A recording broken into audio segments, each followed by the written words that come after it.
Primary deficit एक तरह से फिस्कल डेफिसिट में से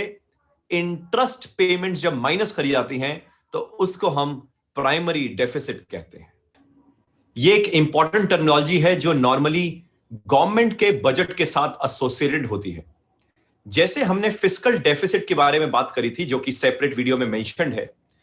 अब जब किसी देश का, किसी इकोनॉमी का फिस्कल डेफिसिट होता है तो उस फिस्कल डेफिसिट को फंड करने के लिए उस देश की जो गवर्नमेंट होती है उसको बोरोविंग्स लेनी पड़ती है, यानी कि लोन लेना पड़ता है।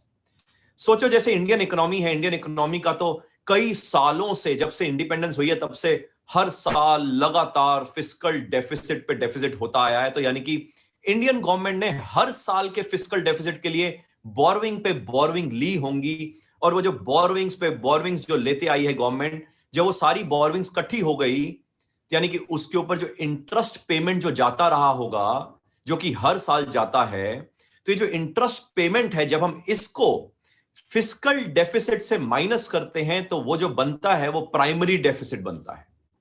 इसका मतलब ये अगर हम मैथमेटिकल इक्वेशन के पॉइंट ऑफ व्यू से समझें तो primary deficit is equal to fiscal deficit minus the interest payments.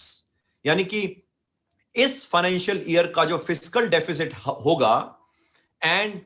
इस फाइनेंशियल ईयर का जो इंटरेस्ट पेमेंट्स होगा, और जो इस फाइनेंशियल ईयर में जो इंटरेस्ट पेमेंट्स होंगी वो पिछले कई सालों का जो क्यूमुलेटिव बोरोविंग्स होगी गवर्नमेंट की, उसके ऊपर जो इंटरेस्ट पेमेंट होगी, जब इस साल के फिस्कल डेफिसिट में से जब इस साल का इंटरेस्ट पेमेंट माइनस किया जाता है तो उसको बोलते हैं इस साल का प्राइमरी डेफिसिट।